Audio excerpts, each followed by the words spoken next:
A little baby girl bringing a mom, dad, and other relatives to New Hampshire court, while the attendance of members of what the state of New Hampshire calls a militia brought a spotlight on what otherwise would just be a custody case. Fox 25's Ted Daniel joins us now to explain. Ted? Mark, an Epsom, New Hampshire couple regained custody of their newborn daughter this evening. A judge made the decision today in a closed-door family court hearing. One of the reasons the state took the child from the parent is the father's affiliation with a national organization. That organization got very involved in the battle over this little girl. 24-year-old Jonathan Irish and his girlfriend, 22-year-old Stephanie Taylor, reunited with their little girl, Cheyenne. I don't think words could express how we feel right now. The state of New Hampshire took Cheyenne from the couple when she was born at Concord Hospital. Social workers claim she was in imminent danger.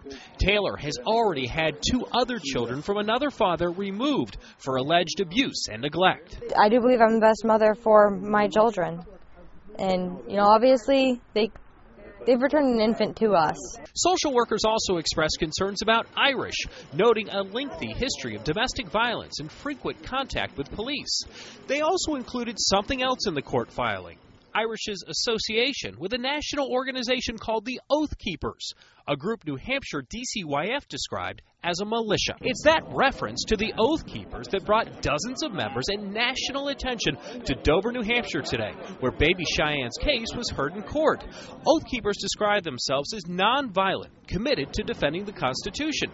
And the leader tells us Irish's affiliation should have no bearing on this case. When you have this kind of politicization of a case going on, it draws into question their motives. And so I think the state, through the legislature or the Attorney General, should take a good, hard look at the training they get and the motivations for why they did this. The Oath Keepers have demanded that the reference be removed from the court file, and they say they want what's best for the baby. Hey, sweetheart.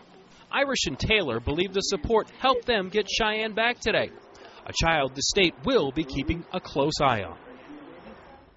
So today's hearing was behind closed doors, and there's a gag order. So nobody's talking about why the judge made the decision she did to return the baby. The state would not comment directly on this case, specifically whether or not they plan to remove the Oath Keeper reference from the court file. I'm Ted Daniel, Fox 25 News.